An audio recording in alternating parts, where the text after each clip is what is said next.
you wrote about the state of league scoring to bring it back to basketball, where you mentioned that, interesting enough, scoring is down post All-Star break, and it's down by like a not insubstantial margin. Now, it doesn't seem that big, where it's like, well, at least scoring less, like 4 or 5 points on average. But when you're talking about the whole league as a whole, and the scores are down like that, at least to me, when I first approached this piece and I saw that stat, I'm thinking this has to be intentional. But I want to put it to you, Mark. How much is the scoring down, and sort of what are the factors behind this? Well, look, I can tell you what there are certainly players and coaches and league executives out there who believe that the game is being officiated differently since the All-Star break. And the numbers that I printed Tuesday, so this was through Monday's games, scoring at the break was the league-wide average was 115.5.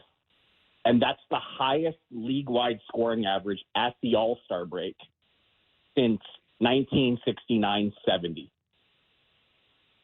Since the All-Star break, so this was, again, through Monday night's games, entering Tuesday's play. So this is a sample size of 147 games. Mm-hmm. League-wide scoring was down to 111.7 points per game. So nearly a drop of 4 points per game. Like you said, that's not an insignificant drop. And what a lot of people are pointing to is the league-wide free throw average at the All-Star break was 22.7 free throws per game. That was league average. And that was down since the break, entering Tuesday's play, down to 19.9. So a drop of 3 free throws per game. So what all that means, the takeaway from all those numbers, there has been a behind-the-scenes chatter from teams who believe that the game is being called differently. So now I'm catching wind of this from 5,000 miles away while I'm in soccer country. So I'm not seeing a lot of these games with my own eyes. I left on March 1st and got back Monday night. So I've pretty much, I've seen very little NBA basketball with my own eyes since March, but I reached out to the league office myself and asked them, and a league spokesman told me there has been no directive to referees to call the game any differently. So there are obviously, I think, some teams, coaches, players, executives who would take issue with that. I don't know if they're going to do it publicly, probably not. Mm-hmm. But all of this, I guess, bears examination and something that we need to monitor. And I just think, it's something that will continue to be talked about and looked at for the rest of the season. And look, all of this stems from the fact that the league, in January, we had that run, late January, early February, we had that run where 5 guys scored 60-plus points. Yeah. Right. And it brought a lot of criticism to the league rather than praise. People are saying that it's too easy for the offense. The game has skewed too far to the advantage of offensive players. And so, all of this kind of factors into that. I do wonder how much the All-Star game factors into this, too. It's a point you brought up, and I thought it was a really astute one. But it's such a big showcase, right? The way the league operates is like, football obviously is going to dominate. NFL is going to dominate. Super Bowl is going to happen. And then guess what? Next weekend, it's All-Star weekend. It's time to focus on basketball. We see more basketball games on like ABC and these like bigger networks, like General Cable, all that kind of stuff. And that pivot point for the All-Star game, the big takeaway for me, if I was a casual sports fan, like the average person, which is typically speaking what they're targeting, because they're definitely not targeting me and you, Stein. We're going to be covering and we're going to be watching NBA no matter what until our last breath. But like, the casual fan, they're like, okay, let's tune in to see what basketball's about. What are the storylines? And the one thing that they saw was 211 points. And all the conversation, and honestly, even to a novice fan, was like, this is way too easy, even for an All-Star game. And I guess, it would stand to reason that the league would want to push back on that perception on such a big scale. So I do wonder if you think that had a part to play, just how much the inflated scores took place at the All-Star game. Yeah, look, I actually think it shouldn't. I think it does. I think you're right. To me, the All-Star game is a completely separate thing. and I wrote a big piece. I wrote a long piece on that subject afterwards. Just like I do not get outraged about the All-Star Game. To me, the modern All-Star Game has lost its utility completely.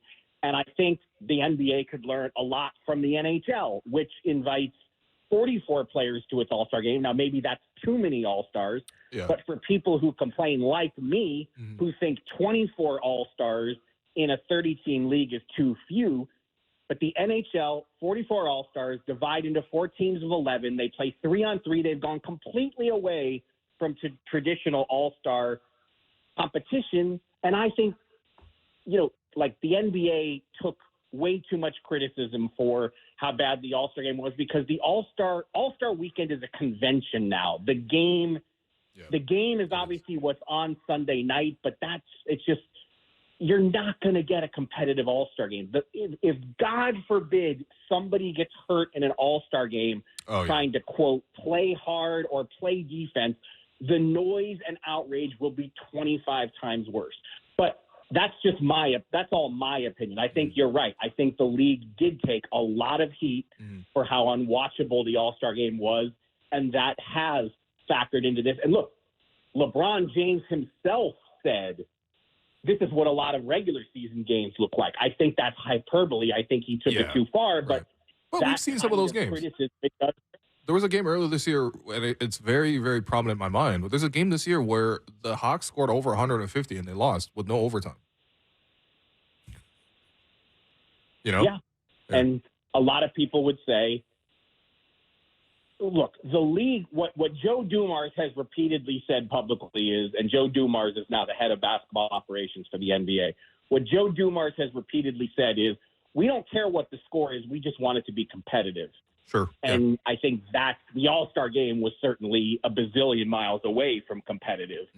But the competition committee has already been discussing this at multiple sessions now about, do they need to restore some of the contact freedoms that defenders used to have to give defenders more of a fighting chance against these offensive geniuses who not only can score in a zillion different ways, but can do it from 30, 35 feet away and space the floor like never before. So this is going to be a big off-season discussion, I think.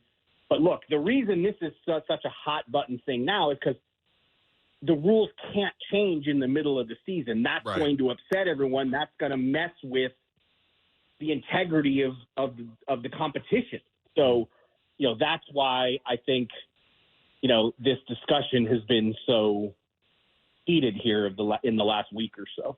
Yeah, I do wonder if Tom Thibodeau as part of the competition committee? Because if he is, I think he could fix NBA defenses. I mean, the Knicks' last 3 opponents have scored 74, 79, and 79 points. So, yeah. Now, and that's a great point that you make there, because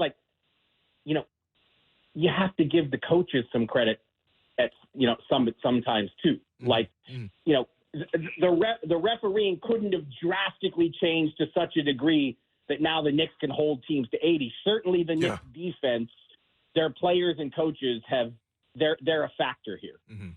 For sure. I think that's the thing. It's like you would like to see at least that process and effort put into it. Because again, it doesn't necessarily mind, or I don't necessarily mind if it's like a high scoring game. In fact, a lot of high scoring games are very entertaining. Raptors just played Denver, for example. They lost 125 to 119. It's a high score, but it was very entertaining throughout because both teams were able to execute. And even though there was a factor of defense being played, I think almost the point of defense to me is like to make the offense even more satisfying, right? To offer a bigger resistance. But ultimately, I think everyone in the back of my minds, I think most people really, unless you're Tom Thibodeau, I guess, who would like to see the offense end up winning just in a more notable way. But yeah, I mean, I'm curious to think, like, Mark, do you have any suggestions in terms of like, anything that should be changed rules wise that, the competition committee can consider and also potentially implement to sort of make, again, just defenses more effective so that offense is going to look even better as a result of it? Well, look, there are drastic suggestions out there that I think are too far, like take away the corner 3. I don't even know how you would do that. Like, that one is just too much. Yeah. Then you'll hear people say, take out defensive 3 seconds. Mm-hmm. But that's only going to lead to more jump shots. I hope people are aware of that. I don't like those. To me, are too extreme. I don't think you're going to see that. Okay. But next season, will more contact be allowed? I suspect yes. Again, maybe my basketball brain isn't sufficiently developed to explain it well. But I just think they're gonna find a way to let more contact go next season because Steve Kerr has been the one who has said it publicly many, many times, but he is certainly not alone.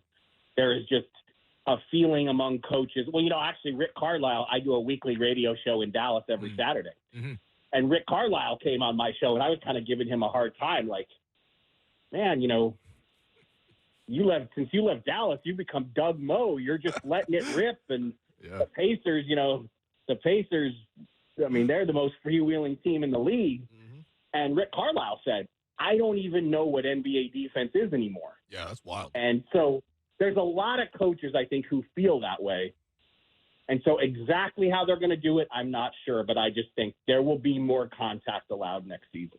Yeah, and I think maybe as a general principle, and then this is hopefully the case, not even just like, with basketball, but maybe in just sports in general, especially contact sports, it's like there is inevitable. You want contact. There's going to be inevitable moments of contact when people compete in these type of sports. It's just when two players beat each other to the spot, that should be a draw or maybe even slight advantage to the defense, rather than when two players meet and get to the same spot, the advantage is always given to the offense. And I feel like more and more that is what's happened in the league is like draws go to the offense, not to the defense, in which case I think that's where it gets, out of balance, where you see some of these cheaper calls or guys just trying to contain and guard on the perimeter without hand checking, but sliding and stuff like that. And that's still called as a foul.